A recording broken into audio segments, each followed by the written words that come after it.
আজকে আমাদের সাথে উপস্থিত রয়েছেন child specialist doctor Bikramjit Das sir.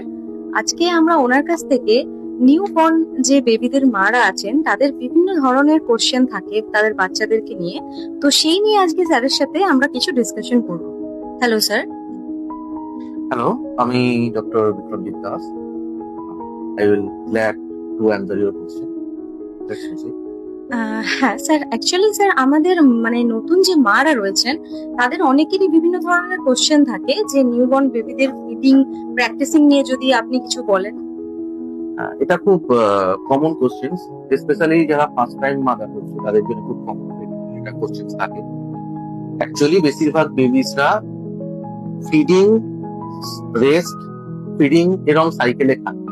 এবার বাচ্চারা যেটা করে সেটা হচ্ছে যখনই মারা উঠে ল্যাচ করে বাচ্চাকে, বাচ্চা কিছুক্ষণ টানে, কিছুক্ষণ টানার পরে বাচ্চা টানাটা বন্ধ করে। এই সময় মারা ভাবে যে বাচ্চা বোধহয় পেট ভরে গেছে, বাচ্চাকে নামিয়ে দেয় করবে। তাতে প্রবলেমটা এটাই হয় যে বাচ্চা কিছুক্ষণ পর আবার খাবার জন্য।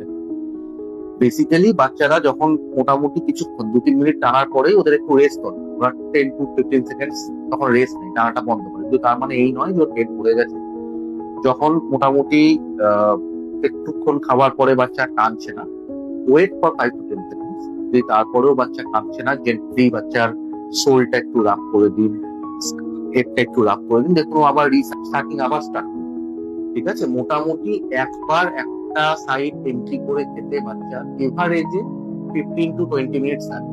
দ্যাট ক্যান ভ্যারি ডিপেন্ডিং কি বাচ্চা এদের অনেক রকম ফ্যাক্টরস এর উপর, কিন্তু এভারেজে 15 to 20 মিনিটস সেই টাইমটা ওকে দিতে হবে feeding এর।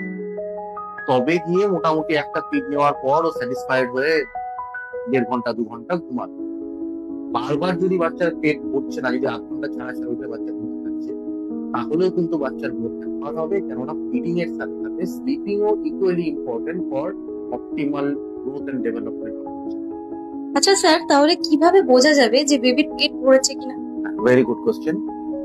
মাদের প্রায়শই মনে হয় যে আমার বাচ্চা, মানে বেসিক্যালি প্রবলেমটা হচ্ছে কম্পারিজন।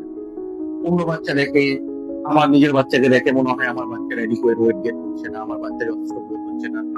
এবং সেই সময় বেশিরভাগ মারা বাইরের দুধ, কোটো দুধের পিছনে দৌড়াতে স্টার্ট করে।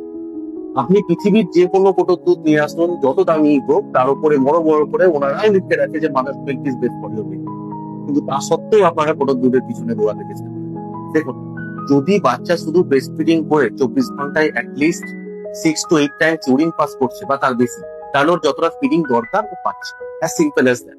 বাচ্চা যদি রেগুলার ইন্টারভেলে, যখন আপনি পেডিয়াট্রিশিয়ানের কাছে যাচ্ছেন, ওর একটা রেগুলার ইন্টারভেলে ওয়েট গেইন হচ্ছে, বাচ্চা ফাঁসি নয়, খেলছে, ঘুমাচ্ছে, সারাদিনে মোটামুটি একটু 6 to 8 টাইমস বা তার বেশি ইউরিন পাস করছে, দেন ইটস অ্যাডিকুয়েট, ওর ফিডিং অ্যাডিকুয়েট হচ্ছে। আমাদের অকারণে টেনশন করা বা কোনো দুধের কথা ভাবার একবারেই দরকার নেই। মায়ের দুধের কোনো বিকল্প হয় না। আর স্যার, বাচ্চার পেট ভরা সত্ত্বেও সে যদি অনেকক্ষণ ধরে কান্নাকাটি করে তাহলে স্যার কি করব? বাচ্চাদের এটা যেহেতু নিউবর্নস বা পেডিয়াট্রিশিয়ান, বাচ্চা ওই যে প্রবলেম এক্সপ্রেস করতে পারে না, সুতরাং ওদের ল্যাঙ্গুয়েজ হচ্ছে কান্না। এনি সর্ট অফ ডিস্ট্রেসে বাচ্চা কাঁদে। ঠিক আছে, এবার বেশিরভাগ ক্ষেত্রে যখন বাচ্চা খুব কাঁদছে, আপনার ওকে এমনি কনসোল করার জন্য একটু বলে নিয়ে পড়ানো, একটু বার্থিং এর চেষ্টা করানো, এগুলো করতে পারে। কিন্তু বাচ্চা যদি ইনকনসোলেবল কেঁদেই চলেছে, তাহলে তো আপনার সবসময় উচিত একজন পেডিয়াট্রিশিয়ান ভিজিট করা। যেটা কমন প্রবলেম, তাদের মধ্যে কোলিক্স একটা কমন প্রবলেম, যেটা বাচ্চাদের মাঝে মাঝে পেটে ব্যথা হয়, যেটা ইউজুয়ালি সন্ধ্যে রাতে দিতে বেশি। সেক্ষেত্রে আপনি আপনাদের ডক্টরকে বললে ওনারা কোলিক্স এর কিছু মেডিসিন ঘরে আপনি রাখতে পারেন, সেটা আপনি দিতে পারেন। কিন্তু বেশিরভাগ ক্ষেত্রে যদি বাচ্চা কন্টিনিউয়াস কাঁদছে, আপনাকে অবশ্যই ডাক্তারের কাছে নিয়ে যাওয়া উচিত। আপনাকে যদি কেউ আপনার কাছে দেখাবো মনে করে তাহলে স্যার আপনাকে কোথায় কোথায় পাবে? আমি মোটামুটি প্রতিদিনই এক্সেপ্ট সানডে তিরুপতি মেডিকেল সেন্টারে অ্যাভেলেবেল আছি। আনলেস কোনো মেজর অব্লিগেশন আসছে, আমাকে এখানে আপনারা